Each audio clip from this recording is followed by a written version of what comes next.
Hey guys, I'm going to try to get through this without crying, but as you can see, this is not going to be easy to do. So, I'm sorry it's taken so long to give you this information, but Sam was very explicit on how he wanted things done, and I have done it exactly as he asked. Exactly. Exactly.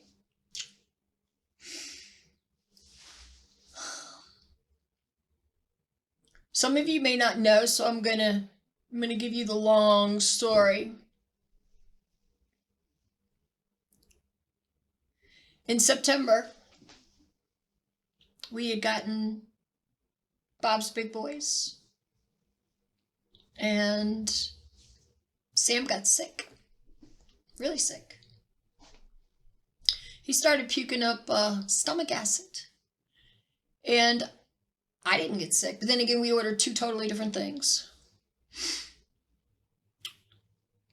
I could tell it was stomach acid because when I went to get it out of the sink, there was no melting that at all. You had to take a paper towel and you had to actually get it out of the drain. So I told him, I said, you need to go to the doctors. He said the same thing I always do. Psh, fuck that, I ain't going to the doctors. Nobody trusts the doctors anymore, not after the pandemic. But anyway, later on that night, he wasn't eating anything. He wasn't eating anything. He was barely drinking anything. Anytime he drank something, he would puke it up. So I was in here in my computer area, and his bedroom is right there. And I heard a boom. I went racing in there, and he was right in front of the door. And his underwear was down around his ankles. I said, Sam, are you okay? And he was speaking Klingon. Could not understand a word he was saying. What? Sam, I don't understand. What happened? Did you, obviously you fouled, but what happened? And it took a little while for him to actually be able to communicate with me again. And I got his underwear back up. I got him on his hands and knees, and we were trying like hell to get him up. And I told him, I said, if you don't get up, I'm calling the ambulance and you're going to the hospital. He argued with me, but he couldn't get up.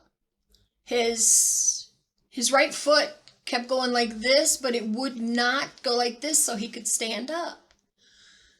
So I called the ambulance. They came out and got him. Took him to the hospital. And I went over there. I met him there about, I don't know, I guess it was about 2:15 p.m. And we were there until 2:30 a.m. is when they finally got him into a room.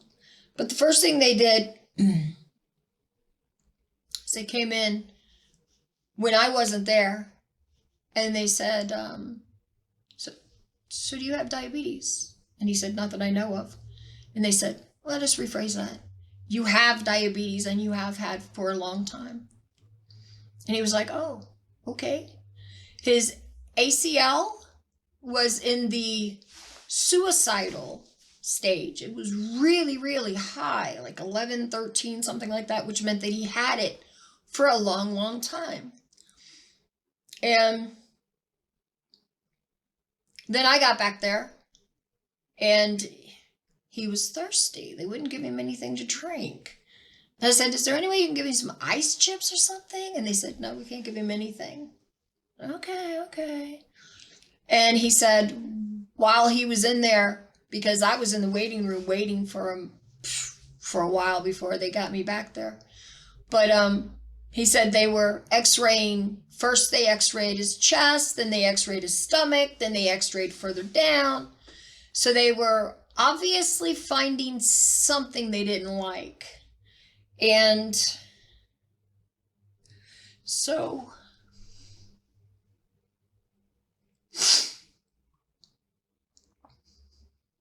I finally got back there, And he was telling me all this. And he said in the time before I got back there, they had already given him 2 of the, what do you call it, bags of saline, because he was that dehydrated. And I said, well, I knew you were going to be dehydrated. You weren't eating or drinking anything. You couldn't keep it down. So he was in the hospital for about a week. They did a liver biopsy. And they never really told us what was going on. But they said that he had E. coli. How the fuck did he get E. coli? I mean, it's not like we travel from country to country that he can get it. I don't understand this. Anything that he ate, I ate. Kinda. I don't do the fast food like he did. He was a fast food junkie. Oh, and the aspartame. He loved those diet drinks and all those sugar-free crap with all that. If it says sugar-free, it's poisonous, people. Sugar in moderation is fine. You want to know how I know that?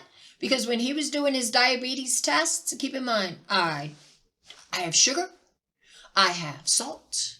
With my coffee, it is sweet like candy. Sugar. And you know what mine was? After I had a big, large chocolate shake, and I don't know, what else did he have? We had a hamburger, I think it was. It was 100. And before that, before I had that, it was 94. So don't give me that bullshit about how sugar gives you diabetes. I've lived on sugar my whole life. But I did not live on the fucking sugar-free poisonous crap that they put in food now. So anybody who wants to go that route, I will. Don't even get me started. Don't even get me started. I tried to tell Sam about that 5 years ago, and he argued with me. He got pretty adamant. I don't have to like what you like. If it kills me, it kills me. I'm drinking and eating what I want to eat. Y'all know how Sam is. So okay, I didn't bring it up anymore. So anyway, before he could leave the hospital, they put a PICC line in his arm, like right there.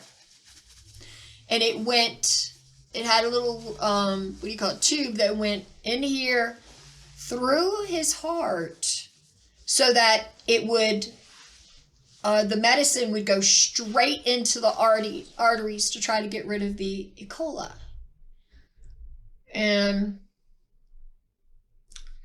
guess who had to do that? I did. So I had to give him the 1 dose first, and then the second dose, which was the medicine, and then at first they had him on heparin until they realized he didn't need to be on heparin because it was bleeding. And it had to be done within 10 minutes. So you got to do a little bit, you got to wait a little bit more, you got to wait. And after a month, we went back to the infectious disease, and they said from the test results that we could get rid of the PICC line. We were elated. Yes! Yes! Even though it was a running joke. Dr. Lisa, to the med kit, please. Dr. Lisa, to the med kit. That's what we called it. Had a nice little setup where we had everything. And if he was late, I would say, calling the patient to the operating room. Well, they took out the PICC line. And again, we were ecstatic. He was using his cane because, he was weak, getting weaker. When we got home, we celebrated. He wanted to have some. Oh, wait, I forgot the big part. So after they took out the PICC line, she said, well, the numbers are a little skewed, but I think that's because of the cancer. That's the first time we heard that there was cancer. The first time. And it was kind of devastating. It was like, wait a minute. So that's what those spots were that everybody kept talking about? We see spots here, we see spots there. We need to take out that liver. Or no, we need to take out the kidney, and we need to cut out part of the liver. the guy wanted to chop him up. Sam said, no, you're not chopping me up. So, didn't do it. Okay, I get it. I wouldn't do it either. If it's my time to go, it's my time to go. Don't fucking prolong it. Just let me go. So then, like I said, we got home. I can't remember what we ordered. We ordered something from DoorDash. And we were eating it, and then I noticed that his nurse practitioner had called 3 times, and she even texted me and said, hey, you need to call me, something really important. So I called her, and I was like, hey, sorry, we were getting food, what's up? And she said, I don't think you should take out the PICC line. I said, it's already out.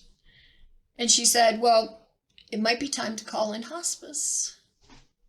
And I said, wait, what? Hospice? Why hospice? I mean, they said that he was fine. And she said, yeah, but his hemoglobin is down. It was like 2 or in the negative. I don't remember. But she said it was supposed to be 1,200.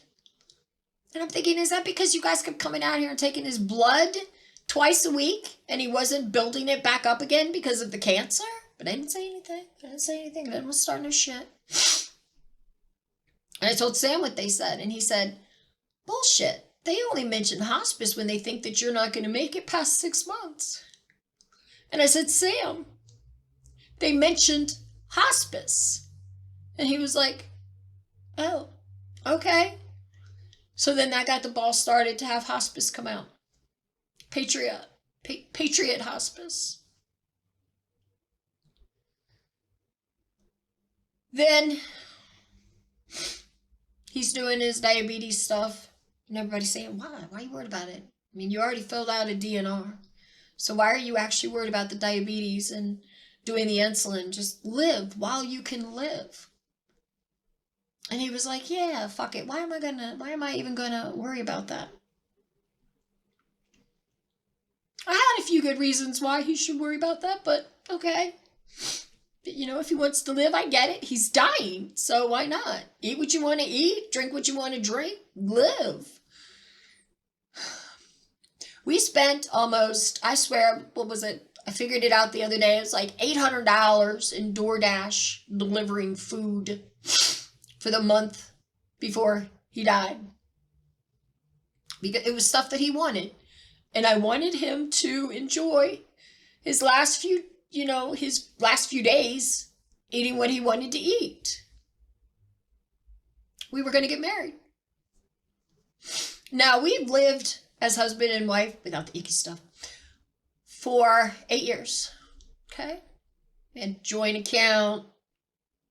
My money was his money. I mean, it was a good relationship. And so I had taken off work for 2 days so that I could get married. And then come to find out, I couldn't. I'm still married. The asshole I'm married to supposedly told me 5 years ago he was dying. That bitch ain't dead yet. I saw a picture from 2024. So I had to get my marriage certificate so I could remember what my fucking marriage wedding day was so that I could get a divorce. So I told work, no, I'm not going to need it after all. Sam fell on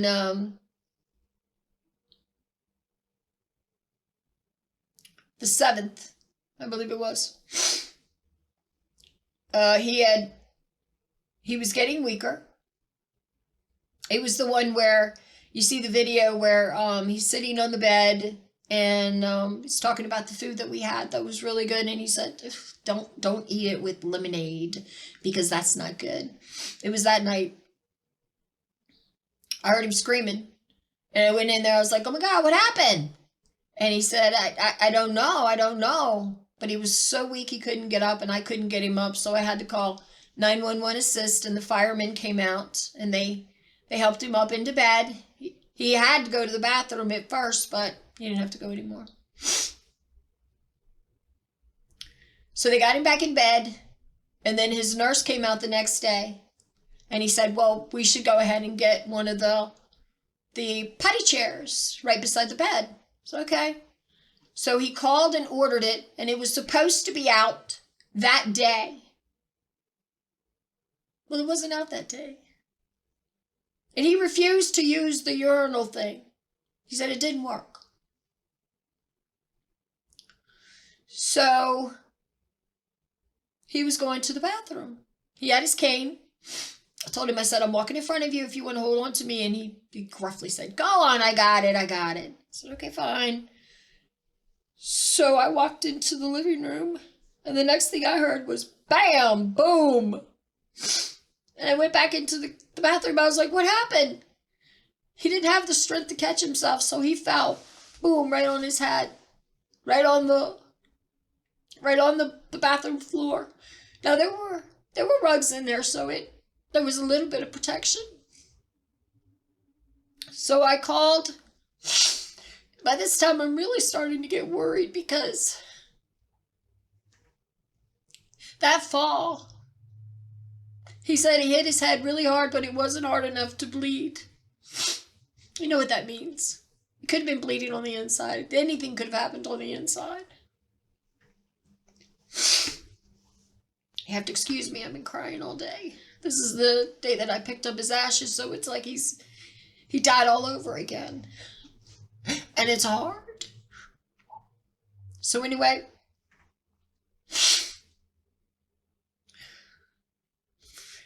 they came out, and they picked him up, and they put him in the hospital bed in his man cave. They had brought out a hospital bed earlier, and he got rid of his lazy boy, and he was in his hospital bed. Well, now he's stuck in the hospital bed. He's not allowed to get out.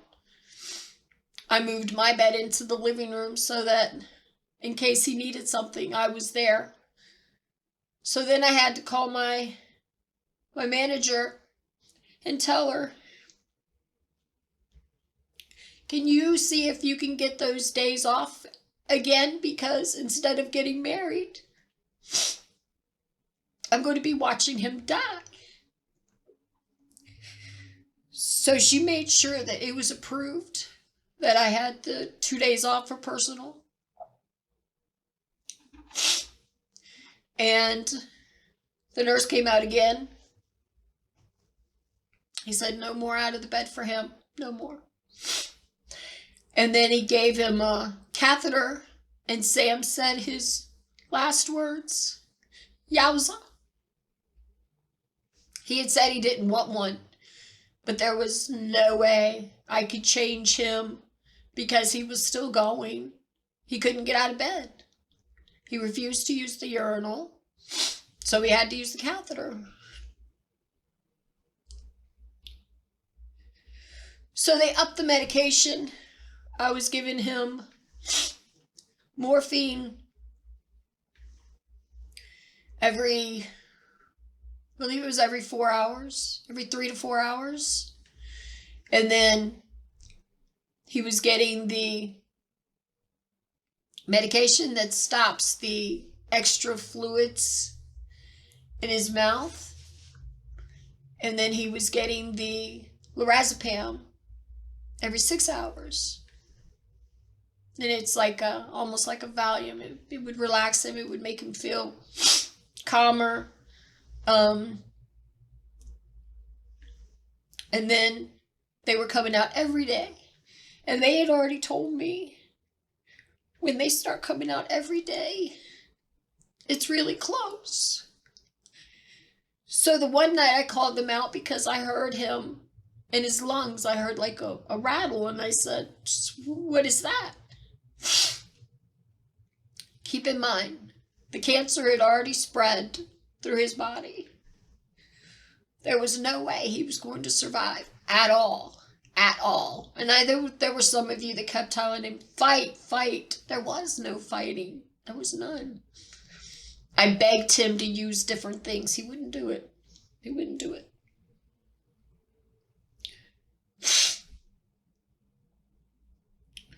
So,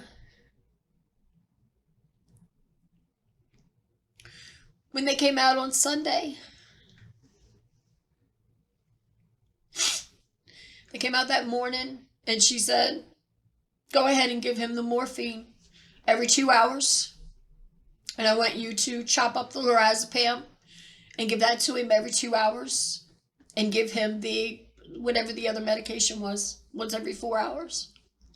So I had it on the refrigerator, 3 different sections on when I was given the medication so that I made sure I gave it to him properly. And I said, what about that wheezing, that sounds like a death rattle? Because he was inhaling and exhaling and it was gurgled. And she said, it's going to get worse because his lungs are filling up with fluid. Because his body is shutting down. And when he fell, that last video where I did most of the talking and he said, I'm going to miss you guys. He didn't talk anymore after that except for the yowza. I would tell him that I love him and I'm going to miss him.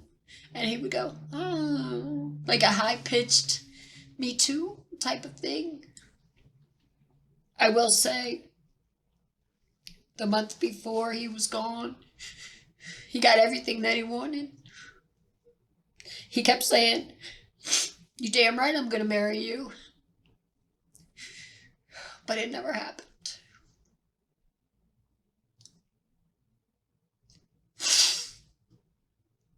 So it was Sunday.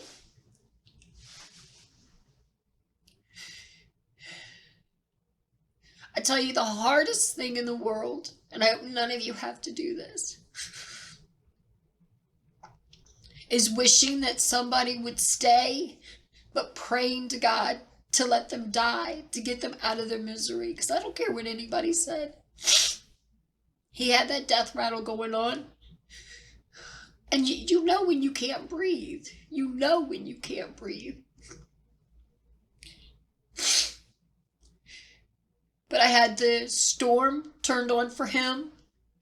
And I had classical music turned on for me because I couldn't listen to it anymore. It was killing me. It was killing me listening to that. Because I knew what it meant. I knew what it meant.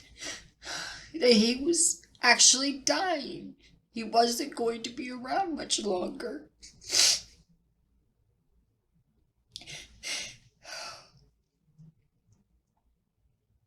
I'm trying not to cry, I really am. So, that was at 2 o'clock. Well, 2:30. I got up at 4 o'clock to go make his mixture up, to give it to him at 4:30. And as I walked in, I noticed he had snot down his nose. And I said, oh, baby, you took a breath enough to get that out of there. And I cleaned him up. And then I stopped. I didn't hear the death rattle anymore. I kissed his head and he was still warm to the touch. But his body had cooled. So I knew that he had just died. I mean, it couldn't have been much longer before that. I called hospice.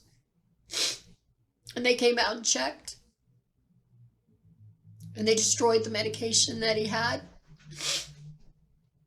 And then they called the funeral home. And they came out and got him. So I hate to tell you guys, but he died on November 9th. The reason why you haven't been told now is because Sam didn't want me to. He actually did not want me to put this on his wall, and I told him that is not fair. You can't do that to the people who have been there for you. When we went to Menor, the guys who met up with you, you don't think it's fair that they don't know what happened to you? No, that's not fair. So he acquiesced. And he said, okay. But not until everything was done. Now, it's no secret that him and his daughter do not speak. He wanted to make sure when he was dying, he It took all he had to get all the paperwork signed at the bank so that nobody could interfere with what he wanted, where he wanted his ashes, who he wanted as his executor. We would go up to the bank, and it would take an hour, 45 minutes, whatever, and we would come home and he would be drained, just spent of energy. And he would sleep most of the time. So I apologize that it's taken this long, but that's what Sam wanted.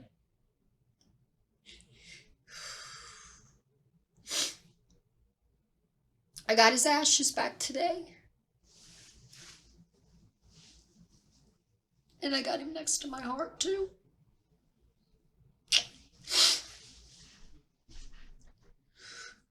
I'll get our wedding engagement ring, the wedding band set next week that we wanted. And I'll wear his on here, too. So, I'll keep the Facebook up. I'm pretty much in charge of everything now. He didn't really have anything.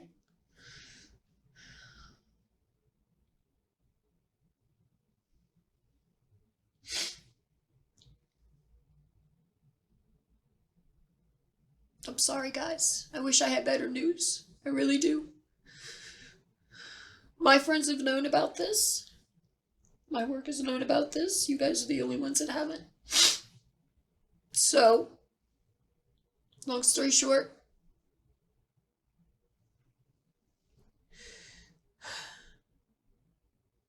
Sam is gone. May he rest in peace. November 9th, 2025 is when he was gone. There will be no holidays here this year. There may not be holidays anymore because it's the reminder of him being gone. But for the rest of you, try to enjoy your holiday.